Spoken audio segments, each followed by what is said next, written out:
Good morning. Good morning. Welcome back to my channel. This is Bookie Monsters.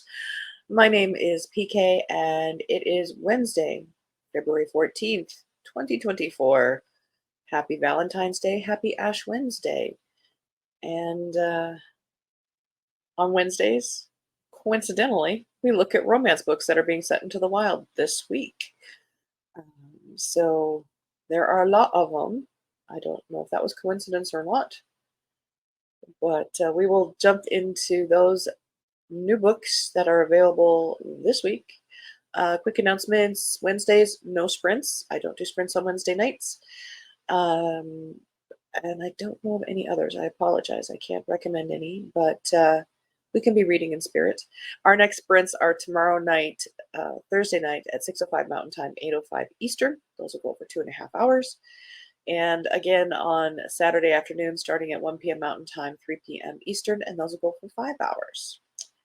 Tomorrow, we'll be looking at the new fantasy and science fiction that are being released this week. But today, romance. Let's see. Let's jump in here. And I'm going to start closing down some tabs as we go through them. First one here, The Spy and I by Tiana Smith. Right place, wrong person. After a case of mistaken identity, one woman must work with her sister's sexy spy partner to save the world in this heart-pounding romantic comedy. The first thing to know about Dove Barkley is that even though she works as a cybersecurity analyst, she is 100% not an undercover CIA operative. But when a group of bad guys mistake her for her super spy sister, news to her, Dove gets roped into a dangerous government mission that she'd very much rather be left out of, thank you. Too bad Mendez, the man who claims to be her sister's partner, says she's in too deep to back out now. He's smart, capable, and has a body almost distracting enough to make Dove forget about the team of trained assassins after her. Dove has information that can help prevent a national tragedy, but there's mounting evidence that Mendez might not be who he claims. More importantly, she's running out of time to save her sister, because the last thing Dove wants is for either of them to go out with a bang.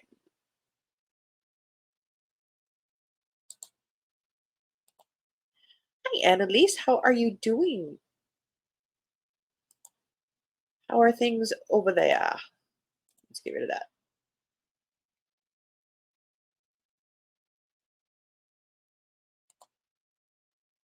Okay. Again, I'm going to be shutting down tabs that we don't need as we go through them. While the City Sleeps by Elizabeth Camden. That's a pretty cover. Amid the Hush City, this is part of the Women of Midtown series, but so far there's only one book. Okay. Amid the hushed city, two hearts must navigate danger and deception, bound by a love that outshines the stars. Katherine Schneider's life as a dentist in 1913 New York is upended when a patient reveals details of a deadly plot while under the influence of laughing gas. As she is plunged into danger, she seeks help from the dashing Lieutenant Jonathan Birch, a police officer she has long admired from afar. Jonathan has harbored powerful feelings toward Catherine for years, but never acted on them, knowing his dark history is something she could never abide. Did you ask her? No. Now, with her safety on the line, he works alongside her through the nights as they unravel the criminal conspiracy that threatens her, even as he keeps his deepest secrets hidden at all costs. Not bad. But once again, the core issue is communication.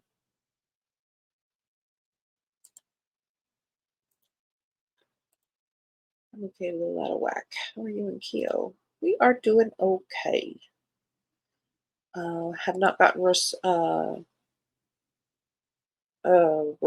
response back from Keo's lab testing for lupus. It has snowed here overnight, but it's only going to stay for a couple days. But driving this morning will be bleh. The Catch by Amy Leah, book 3 of The Influencer trilogy. A grumpy lobster fisherman tosses a fashion influencer's impeccably curated life overboard in the next romantic comedy from blah blah blah. In a last-ditch effort to rescue her brand from the brink of irrelevance, Boston fashion influencer Melanie Carlson finds herself in a rural fishing village on the east coast of Canada because fashion to me screams the rural fishing village on the east coast of Canada. The only thing scarier than nature itself, the burly and bearded bed and breakfast owner and fisherman Evan Whaler, who single-handedly disproves the theory that Canadians are nice. After a boating accident lands Evan unconscious in the hospital, Mel is mistaken for his fiancée by his welcoming yet quirky family. How many movies are we combining here? Who are embroiled in a long-standing feud over the B&B. In a bold attempt to mend family fences, Mel agrees to fake their engagement for 1 week in exchange for Evan's help with her social media content.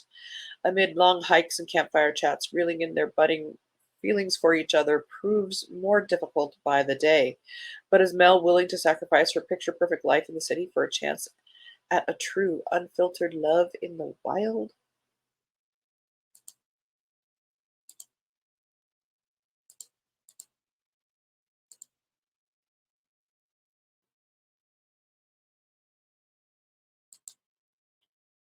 Not Your Crush's Cauldron, Supernatural Singles Book Number 3 by April Asher. A buttoned up witch takes a stroll on the wildish side, that sparking an alert that lands her a familiar guardian angel. Copy in the ready. Olive Maxwell much prefers teaching about the supernatural world to taking part in it and leaves the magical shenanigans to her two sisters. After assigning her college students a project designed to nudge them outside their comfort zones, Olive realizes she's never once stepped a toe out of her own, and it's about time that changed. Her first trip into the unknown, moving in with her longtime crush and friend, tattooed, motorcycle riding, and pleasantly pierced Baxter Donovan. Bax Donovan, guardian angel not so extraordinaire, has acquired so many black marks on his record, it looks like a Scantron test. He's been given one last chance to keep his guardian wings, a high profile assignment he knows all too well. Olive is usually as low risk as it gets. Well, she wrote the safety manual, but something landed her on the Guardian Angel Affairs radar, and he guesses it has something to do with the heart pounding stunts she's determined to check off her dare I docket list. Keeping Olive out of trouble is about to be his toughest assignment. He's at real risk of shattering the only guardian angel code of conduct rule he's yet to break. Don't fall in love with your assignment. And he isn't so sure that's a bad thing. If love doesn't play by the rules, why should they?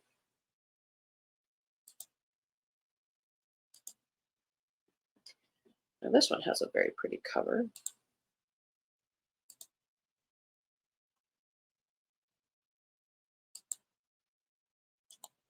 I've been reading a lot, non-educational, love it. I relax and thank you for inspiring me to enjoy reading for fun too. Awesome! My work is done. I am an ambassador for enjoyable book reading. Stories are good. Makes me happy. Warms my heart. Ready or Not by Cara Bastone. Like I say, that's a very pretty cover. Love shows up when you least expect it, much like the Spanish Inquisition. A surprise pregnancy. That's not my favorite. To even more life-changing revelations in this heartfelt, slow burn, friends to lovers romance of found family and unexpected love. How many tropes can we throw in there? All of them. Eve Hatch lives for surprises. Just kidding. She expects every tomorrow to be pretty much the same as today. She loves her cozy apartment in Brooklyn that's close to her childhood best friend Willa and far from her Midwestern traditional family who has never really understood her. While her job is only dream adjacent, it's comfortable and steady. She always knows what to expect from her life until she finds herself expecting after an uncharacteristic one night stand. The unplanned pregnancy cracks open all the relationships in her life. Eve's loyal friendship with Willa is feeling tense right when she needs her the most, and it's actually Willa's steadfast older brother, Shep, who steps up to help Eve. He has always been friendly, but now he's checking in, ordering her surprise lunches, listening to all her complaints, and is suddenly kind of hot. Then, as if she needs one more complication, there's the baby's father, who is technically supportive but majorly conflicted. Up until this point, Eve's been content to coast through life. Now, though, maybe it's the hormones, maybe it's the way Shep's shoulders look in a t shirt, Eve starts to wonder if she has been secretly desiring more from every aspect of her life. Over the course of 9 months, as Eve struggles to figure out the next step in her expanding reality, she begins to realize that family and love in all forms can sneak up on you when you least expect it.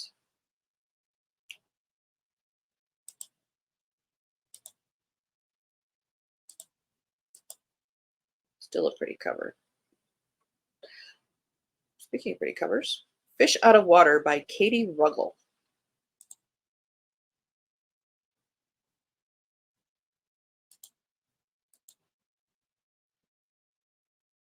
Fish out of water, and there's only one sleeping bag. Okay. Why date a mountain man?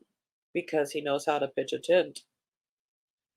When Dahlia Weathersby's sister disappears on what should have been a simple day hike, Dahlia immediately heads deep into the Colorado Rockies to find her. Knowing she'll never survive the mountains alone, she convinces the local hermit, adorably grouchy survival expert Winston Dane, and he's not like 70 years old. He's hot, I'm sure, to be her guide. All it takes is a good helping of Dahlia's charm and just the teeniest bit of blackmail before she's got all 6 foot something of him wrapped around her finger. But even with her very own mountain man in tow, things aren't going to be easy. There are long hikes through gorgeous wilderness, check. Bears, check. A single shared sleeping bag, check. Enough sparks to set the Rockies ablaze, check, check, check. With everything the wilderness has to throw at them, it'll take more than charm and some city girl ingenuity to make this trek anything but a disaster waiting to happen, and an adventure she'll never forget.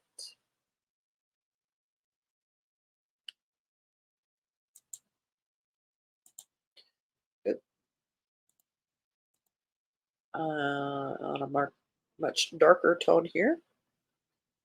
Bombshell by Abby Glines, first in Judgment series. And that doesn't sound like a romance at all. Mama always told me that my sins would find me. I just didn't think it would happen in a biker bar with my first crush bursting through the doors with his gun pointed at me. Well, not technically at me, but at my boyfriend, also known as my current sin. He was the thing I hoped the good Lord didn't tell Mama about in one of her dreams. Guess it didn't matter anyway. I was caught and in a bigger mess than I could have imagined. Micah Abe hadn't laid eyes on Dolly Dixon, his younger sister's best friend, in years, but her eyes were the kind you didn't forget. Even if she'd grown into a woman with a body made for sin, he had recognized that unique shade of amber the moment she had locked her gaze on him. Damn shame he wouldn't get a taste of her. Ugh. His sister would cut off his favorite body part, ew, if he even considered it. Besides, he was over clingy women. Way to make assumptions. And the way Dolly was holding onto his enemy like she wanted to wrap her legs around him meant she was the needy type. Oh my god. Oh my god. The problem was he had to save her from herself, of course. Clearly, Dolly was still clueless about life. That much hadn't changed about her. Yeah, this is a love story. He'd come here to get back what had been taken from him 5 years ago, but it looked like he'd be saving Snow White in the process.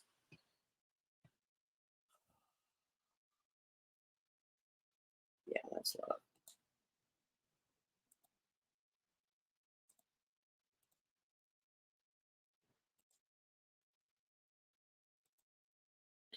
Girl Abroad by L. Kennedy. That name sounds familiar. Brings her signature angst, drama, and humor to a new standalone romance. Finds the daughter of a retired rock star studying abroad in London and entangled in scandal and romance. Hang on, coffee's required. That last one melted my brain.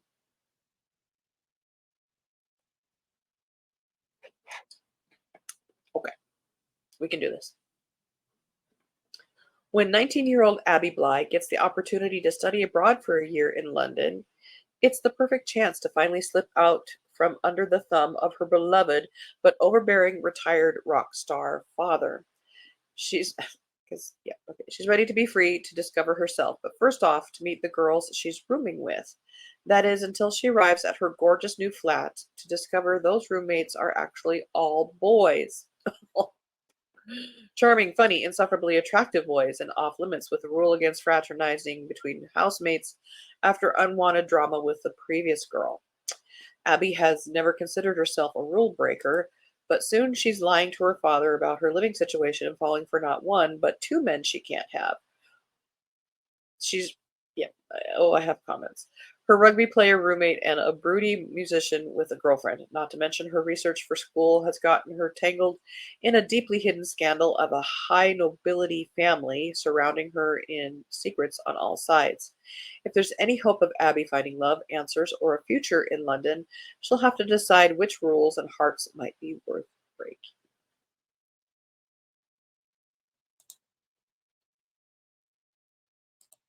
You go have fling with all those boys. Chasing the Horizon, a Western Light book, number one, set on the 1800s Oregon Trail. Very nice. Interesting. Different. Her only chance at freedom. Did I say who the author is? Mary Connolly. Her only chance at freedom waits across the horizon. Upon uncovering her tyrannical father's malevolent plot to commit her to an asylum, Beth Rutledge fabricates a plan of her own. She will rescue her mother, who has already been sent to the asylum, and escape together on a wagon train heading west. Posing as sisters, Beth and her mother travel with the pioneers in hope of making it to Idaho before the others start asking too many questions. Why can't they just be mother and daughter? Wagon train scout Jake Holt senses that the mysterious women in his caravan are running from something. When rumors begin to spread of Pinkerton agents searching relentlessly for wanted criminals who match the description of those on his wagon train, including Beth, she begins to open up to him, and he learns something more sinister is at hand. Can they risk trusting each other with their lives and their hearts when danger threatens their every step? That is also a very pretty cover.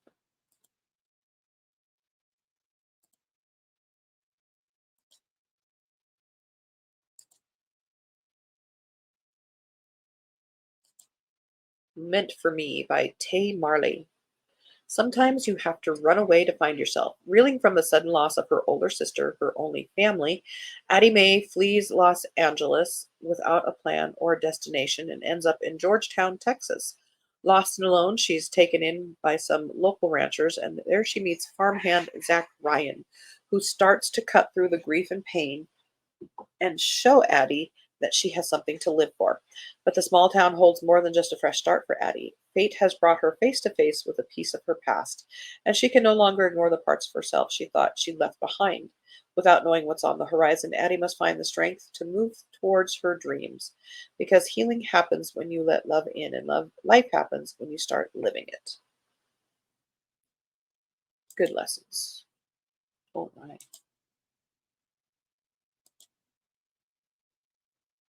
The cover looks like a parody. Riding Out the Storm, Below the Salt number 6 by Elizabeth Rose. Is a forbidden attraction strong enough to ride out the storm? The English lord. Lord Gar Blackmore is the eldest of the cousins and still not married.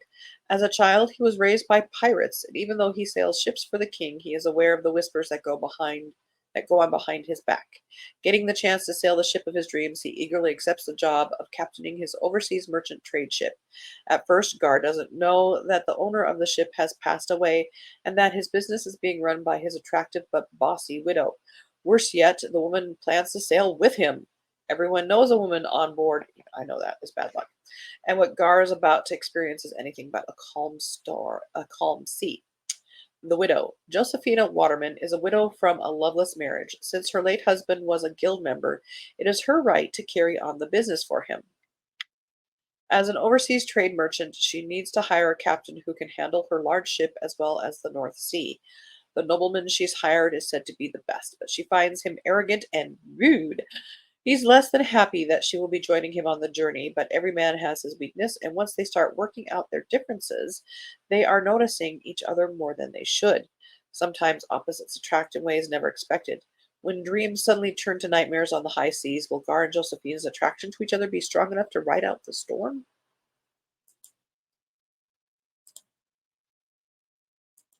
The Irish Matchmaker by Jennifer Dybel. As a daughter of a well known matchmaker, Katrina Daly is no stranger to the business of love and sees it as her ticket away from the sleepy village that only comes alive during the annual matchmaking festival. Enter Lord Osborne's son, Andrew, who has returned to the festival after being disappointed by a rival matchmaker's failed setup.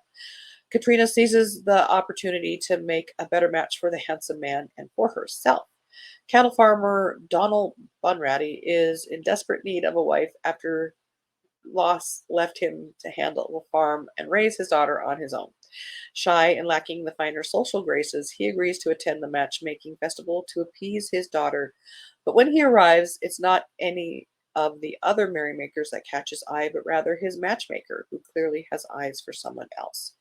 Katrina will have to put all her expertise to work to make a match that could change her life forever. Will her plan succeed, or will love have its own way?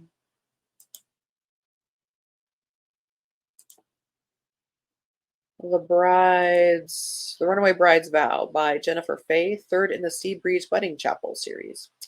A grumpy contractor upends the wedding planner's life. With hopes of gaining a promotion, Brooke Campbell is all smiles as she temporarily takes charge of the Perky Pink Wedding Company. I would not hire a company called the Perky Pink Wedding Company. She's not only overseeing plans for her boss's wedding, but also supervising the renovations of the Seabreeze Wedding Chapel. On her way to her first meeting with the contractor, she stops at her favorite coffee shop. A strikingly handsome firefighter and part time contractor, Logan Montgomery reaches for the same cup of coffee as her. When his touch startles her, the coffee spills and his forbidding frown is aimed at her. Maybe some would assume it would be a meet cute, but like a sweet, creamy whipped coffee. But for these two, their first meet is more like a pot of day old coffee that not even a heap of sugar packets and a dose of creamer can help. Just wait until they find out they are working together. Oh my.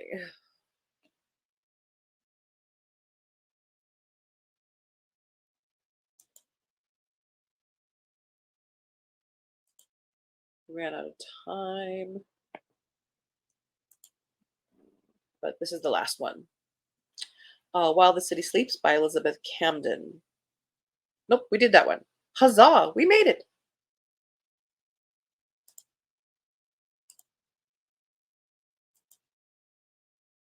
Excellent. Navy SEAL Tim Whoa, Sheehy is commercial. tough on illegal immigration. Right over here.